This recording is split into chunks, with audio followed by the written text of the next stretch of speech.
ভিডিওটা একটু লক্ষ্য করুন। 22 জুলাই 2024। আগেও বিএনপি জামাত অনেক কিছু করেছে, জানি না কতদূর বিচার হয়েছে। তাদের যদি আজকে বিচার হতো তাহলে আজকে সাহস পেত না। আচ্ছা, এবার এই ভদ্রলোকের নামটা একটু বলি।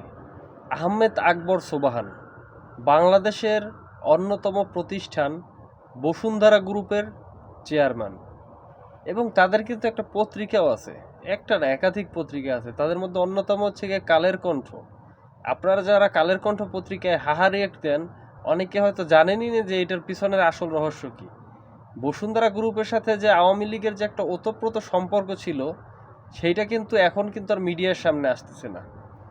আপনি দেখবেন বসুন্ধরা গ্রুপরে নিয়ে যেই কিছু বলে, অথবা তাদের এই দালালি নিয়ে যেই কথা বলে, তার পিছনেই লাগিয়ে যায় কিন্তু বসুন্ধরা গ্রুপ। একজন ব্যবসায়ীর কাজ হচ্ছে ব্যবসা নিয়ে আলোচনা করা, ব্যবসা নিয়ে সরকারের সাথে আলোচনা করা। কিন্তু একজন ব্যবসায়ী যখন একটা সরকারকে তেল মারে, এবং কোন সময় তেল মারছে, 22 জুলাই 2024, যখন শেখ হাসিনার হাতে রক্তের দাগ স্পষ্টভাবে, যেই জুলাই গণহত্যার রক্তের দাগ স্পষ্টভাবে একটা স্বৈর শাসকের হাতে রয়েছে, সেই স্বৈর শাসকের পাশে দাঁড়াইয়া যখন তারা সেই বিএনপি জামাত জোটের বিরুদ্ধে কথা বলে, সে একটা সাধারণ ব্যবসায়ী, সে কিন্তু পরিচয় দিয়েছে সাধারণ ব্যবসায়ী হিসেবে, কিন্তু কথা বলতেছে টোটালি রাজনৈতিক অ্যাঙ্গেলে। তো সেই ব্যক্তি এখন পর্যন্ত তার ব্যবসা প্রতিষ্ঠান বাংলাদেশে বুক ফুলে কাজ করতেছে, অথচ সেই জামাত আর বিএনপি তারা সরকারের বিরোধী দলে আছে। একটা ব্যক্তিকেও দেখলাম না কোনো কথা বলতে। কয়দিন আগে হাসনাত আবদুল্লাহ কথা বলছিল, হাসনাত আবদুল্লাহর পিছনে তাদের কালের কণ্ঠ পত্রিকা লেলিয়ে দিছে। হাসনাত আবদুল্লাহর নিয়ে প্রত্যেকটা সেকেন্ডে ভিডিও বানাইছে, প্রত্যেকটা সেকেন্ডে অডিও বানাইছে, প্রত্যেকটা সেকেন্ডে স্ট্যাটাস দিছে কালের কণ্ঠ পত্রিকা। আপনি দেখবেন কালের কণ্ঠ পত্রিকার মনে হয় যেন ঘুম হারাম হয়ে গেছিলো ওই কথাটা বলার পরের থেকে।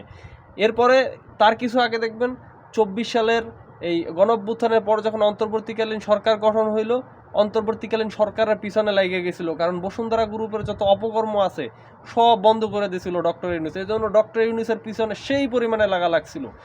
আপনি একটা জিনিস চিন্তা করেন, একটা ব্যবসায়ী মানুষ, সে সরকারের দালালি করছে, এমন একটা সময় করছে যখন শেখ হাসিনার হাতে স্পষ্টভাবে 24 সালের জুলাই গণ অভ্যুত্থানের যে গণহত্যা, সেই গণহত্যার দায় স্পষ্ট, সেই সময় দালালি করছে, এবং সেই লোক এখন পর্যন্ত তার ব্যবসা বুক ফুলাইয়া করতেছে, এবং তার প্রতিষ্ঠান এখন পর্যন্ত ওই যে নিউজ পত্রিকা, সেই পত্রিকা দেখেন কি পরিমাণে উল্টাপাল্টা নিউজ ছাপাইতেছে, কি পরিমাণে আপনার জুলাই যোদ্ধা নিয়ে এই করতেছে, কি পরিমাণে এই বিএনপি জামাতের বিরুদ্ধে এত কিছু বলছে, অথচ তারা সরকারে আইসা এদের বিরুদ্ধে একটা কোনো অ্যাকশন নেয় না।